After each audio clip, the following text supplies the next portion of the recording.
नमस्कार साथियों, आज मैं आप लोगों से वार्षिक परीक्षा में पूछे जाने वाले प्रश्न और उनके उत्तर किस प्रकार से लिखे जाने हैं इस पर चर्चा करूंगा। कि सभी विद्यार्थियों की आम समस्या यह रहती है कि वे वार्षिक परीक्षा में 5 यूनिट कंप्लीट नहीं कर पाते हैं। जब आप 5 यूनिट कंप्लीट करते हैं तो 100 नंबर के अकॉर्डिंग आपकी मार्किंग होगी और आपके नंबर बढ़ने की संभावना भी बढ़ जाती है।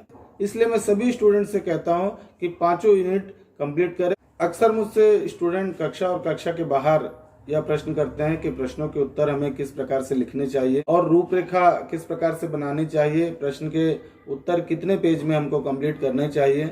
आज मैं इन्हीं सब प्रश्नों पर विस्तार से चर्चा करूंगा। परीक्षा के दौरान हमें कुछ सावधानियां बरतनी चाहिए। सबसे पहला, सभी 5 इकाइयों को हल करें। समय का विशेष ध्यान रखें। बहुत अधिक लिखने से बचें। प्रश्नानुसार उत्तर लिखें। उत्तर की गुणवत्ता का विशेष रूप से ध्यान रखें। अनावश्यक बातें लिखकर परीक्षक को गुमराह न करें। प्रश्न के दोनों भाग अवश्य हल करें। रूपरेखा बहुत बड़ी नहीं होनी चाहिए। संक्षिप्त उत्तर वाले प्रश्न की रूपरेखा बनाना आवश्यक नहीं है। बार बार पेन न बदलें, इससे समय बचेगा। परीक्षा कक्ष में समय से पूर्व पहुंचे। परीक्षा कक्ष में किसी भी प्रकार के विवाद से बचें। ध्यान को एकाग्र रखें। वार्षिक परीक्षाओं में मुख्यतः 2 ही प्रकार के प्रश्न आते हैं। पहला वस्तुनिष्ठ प्रश्न और दूसरा निबंधात्मक प्रश्न। कुछ सब्जेक्ट में वस्तुनिष्ठ प्रश्न नहीं प्रदान किए जाते हैं, केवल निबंधात्मक प्रश्न होते हैं। समस्या हमारे सामने उत्पन्न होती है जब निबंधात्मक प्रश्न आते हैं। निबंधात्मक प्रश्न सामान्यतः 3 प्रकार के हम देखते हैं। सबसे पहला सरल प्रश्न, दूसरा मिश्रित प्रश्न और तीसरा संक्षिप्त उत्तर वाले प्रश्न, जिसको हम शॉर्ट नोट्स कहते हैं। सबसे पहला हम देखते हैं सरल प्रश्न, जैसे अमर्त्य सेन के क्षमता एवं योग्यता उपागम की व्याख्या कीजिए। ये एक ही प्रश्न है, यानी इस प्रश्न में किसी प्रकार का कोई भाग नहीं है। भारतीय सामाजिक विविधता के विषय में विस्तार से व्याख्या कीजिए। या हम कहें कि नारीवाद के महत्व की विवेचना कीजिए। अब ये तीनों प्रश्न जो आपने देखा, इसमें एक ही प्रश्न है, इसमें कोई भाग नहीं है, तो इसीलिए हम इसे सरल प्रश्नों के अंतर्गत रखते हैं। दूसरा प्रश्न आता है मिश्रित प्रश्न। मिश्रित प्रश्न के अंतर्गत एक ही प्रश्न के 2 भाग होते हैं, जैसे सामाजिक विविधता से आप क्या समझते हैं। छत्तीसगढ़ की सामाजिक विविधता के विषय में विस्तार से व्याख्या कीजिए। शैक्षिक तकनीकी से क्या तात्पर्य है। शैक्षिक तकनीकी के गुण दोषों की व्याख्या कीजिए। इन प्रश्नों में आप देखते हैं कि प्रश्नों के 2 भाग हैं।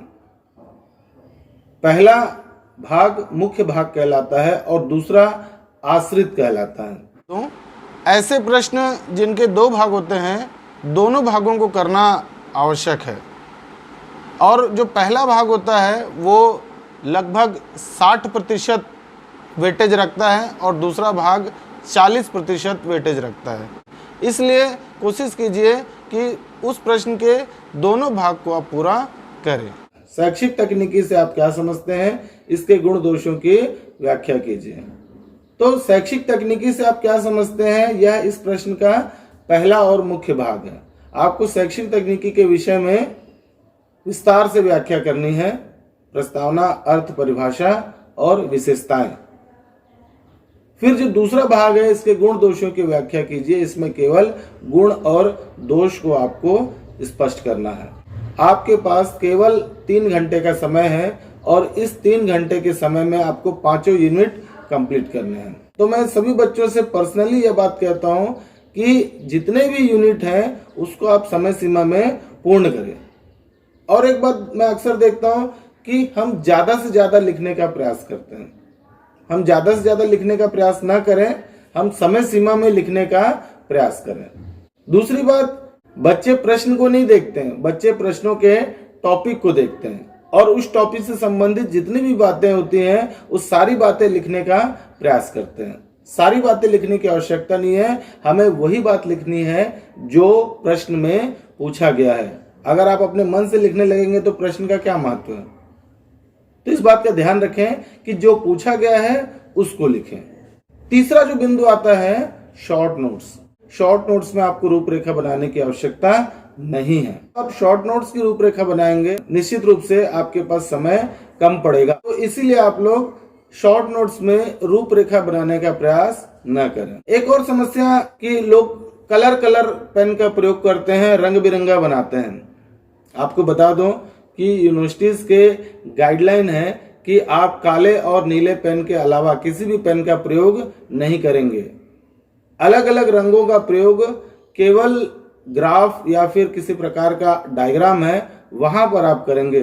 हाँ, जहां पर आपको लगता है कि पॉइंट को अंडरलाइन करना है तो अंडरलाइन करने के लिए आप काले पेन का प्रयोग कर सकते हैं। नीले पेन से पॉइंट लिखें और काले पेन से अंडरलाइन करें, या फिर पूरे उत्तर नीले पेन से लिखें और जितने भी मुख्य बिंदु हैं उसको काले पेन से लिखें।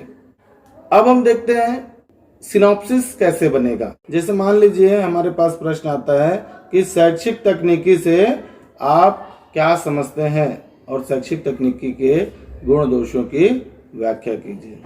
तो फिर वही शैक्षिक तकनीकी का अर्थ, परिभाषा, विशेषताएं और उसके बाद गुण और दोष और अंत में उपसंहार। जैसे पूछ लिया कि शैक्षिक तकनीकी से आप क्या समझते हैं, शैक्षिक तकनीकी का क्या तात्पर्य है, शैक्षिक तकनीकी की विशेषता बताइए, शैक्षिक तकनीकी की अवधारणा को स्पष्ट कीजिए, शैक्षिक तकनीकी के संप्रत्यय को स्पष्ट कीजिए।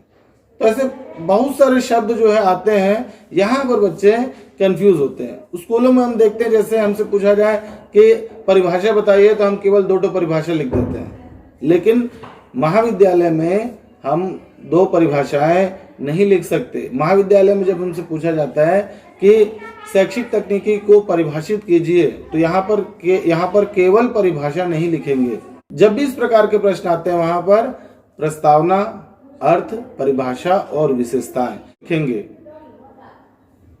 संप्रत्यय, अवधारणा, प्रकृति, परिभाषा, विशेषताएं क्या समझते हैं, इस सभी के लिए आप इसका प्रयोग करेंगे। प्रस्तावना, अर्थ, परिभाषा और विशेषताएं। एक और समस्या हम सामान्यतः देखते हैं, बच्चे पूछते हैं कि सर कितने पेज लिखें। तो मैं अक्सर उनसे कहता हूं कि उत्तर कितने पेज पर आधारित नहीं होता है। जो ज्यादा जगह छोड़ के लिखता है उसके 20 पेज भी हो सकते हैं, जो जगह छोड़ के नहीं लिखता है वो 5 पेज में भी, 4 पेज में भी उत्तर को कंप्लीट कर सकता है। इसीलिए आप पेज की संख्या पे मत जाइए, आप प्रश्नानुसार उत्तर लिखिए। हो सकता है कि 4 पेज में भी कंप्लीट हो जाए, हो सकता है कि वो 12 पेज भी चला जाए। हम लोग ज्यादा से ज्यादा लिखने का प्रयास करते हैं और ज्यादा से ज्यादा लिखने के चक्कर में हम लोगों का अंतिम प्रश्न छूट जाता है। आपके पास मात्र 3 घंटे हैं और 3 घंटे में 180 मिनट होते हैं और 1 यूनिट को बनाने के लिए आपके पास केवल 35 मिनट है। 35 मिनट में आपको 1 यूनिट कंप्लीट करना है। इससे आप समझ सकते हैं कि कितने जल्दी आपको अपने उत्तर कंप्लीट करने हैं। यह भी देखा जाता है कि जिन प्रश्नों के उत्तर हमको आते हैं उन प्रश्नों का उत्तर हम ज्यादा से ज्यादा लिखने का प्रयास करते हैं। पहला यूनिट बनाते बनाते ही लगभग आपका 1 घंटा निकल जाता है और आगे के यूनिट के लिए आप इतना ज्यादा पैनिक हो जाते हैं, इतना ज्यादा हड़बड़ा जाते हैं कि आपके पास जो विचार आते हैं वह विचार भी धीरे धीरे आना बंद कर देते हैं। हड़बड़ाने की आवश्यकता नहीं है। घड़ी रखिए आप पास में और घड़ी को देखते हुए, घड़ी को बिल्कुल ऐसा सामने रख लीजिए, ऐसा जिससे आपको टाइम बराबर दिखता रहे और घड़ी को देखते हुए आप अपने उत्तर को कंप्लीट कीजिए। हो सकता है कि 5 मिनट 35 मिनट आप सोच के चल रहे हैं, हो सकता है 45 मिनट हो जाए, लेकिन उसको 1 घंटा या 1.5 घंटा करने की आवश्यकता नहीं। और सारा फोकस आपका 5 यूनिट कंप्लीट करने पर ही होना चाहिए, ज्यादा से ज्यादा लिखने पर नहीं होना चाहिए। उम्मीद है यह लेक्चर आप लोगों के लिए उपयोगी रहेगा। यदि कोई सुझाव या प्रश्न हो तो आप मुझे मेरे YouTube चैनल पे पूछ सकते हैं। बहुत बहुत धन्यवाद।